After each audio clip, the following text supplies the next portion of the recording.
भारतीय बौद्ध महासभा द्वारा आयोजित बौद्ध सम्मेलन को संबोधित करते हुए राजू रतन मौर्य, अम्बेडकर टुडे के संपादक डॉक्टर अम्बेडकर बुद्ध विहार मई बरपुर परम पूज्य भंते चंद्रिमा को सादर वंदना मैं प्रस्तुत करता हूँ।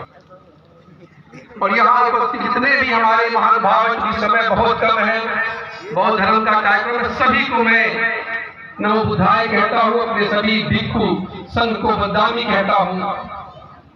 साथियों, भगवान बुद्ध ने कहा था कि कोई भी घटना बिना कारण के घटित नहीं होती।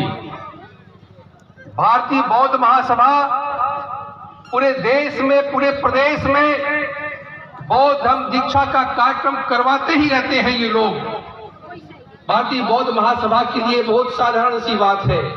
पूरे देश में, पूरे प्रदेश में धर्म दीक्षा का कार्यक्रम होता ही रहता है। लेकिन हमारे बड़े भाई रमेश चंद्र गौतम जी ने भी पहले बताया था थोड़ा सा, अगर वो घटना घटित हो गई होती तो जनपद जौनपुर दूसरा नागपुर के नाम से जाना जाता।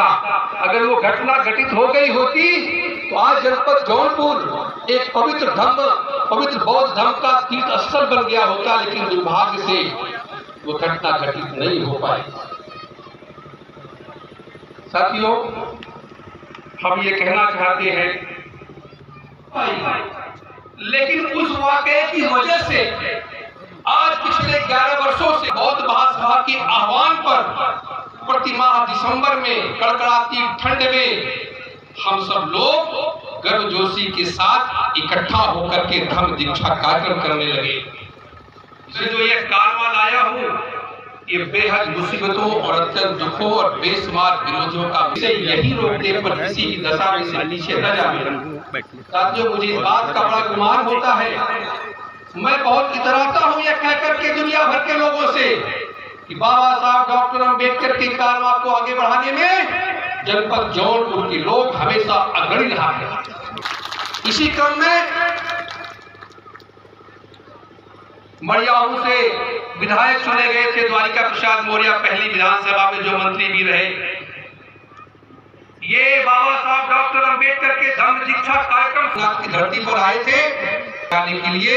यहाँ धर्म दीक्षा कार्यक्रम के माध्यम से यहाँ के लोगों को बौद्ध धर्म में दीक्षित करने का अनुरोध किया था।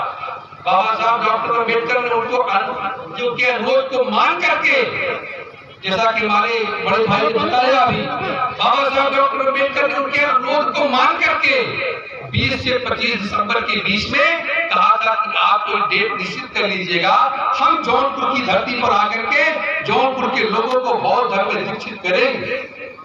द्वारिका प्रसाद मौर्य ने अपना प्राथमिक स्तर से कुछ तैयारियां शुरू कर दी थी, लेकिन ये हम सबका दुर्भाग्य था कि बाबा साहब डॉक्टर अम्बेडकर का 6 दिसंबर को ही उनका महापरिनिर्वाण हो गया।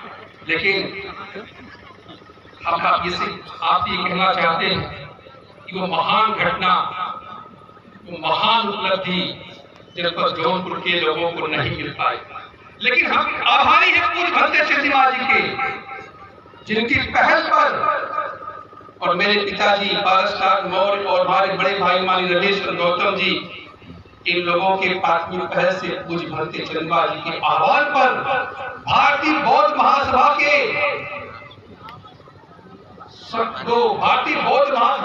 दृढ़ इच्छा शक्ति की बदौलत के लोगों को दीक्षित करेंगे, उसको पूरा करने का काम करेंगे। हम भारतीय बौद्ध महासभा के लोगों के लिए कहना चाहते हैं कि मंजिल मिले न मिले इसका तो मुझे गम नहीं, लेकिन मंजिल के जस्तजू में मेरा कारवां तो है।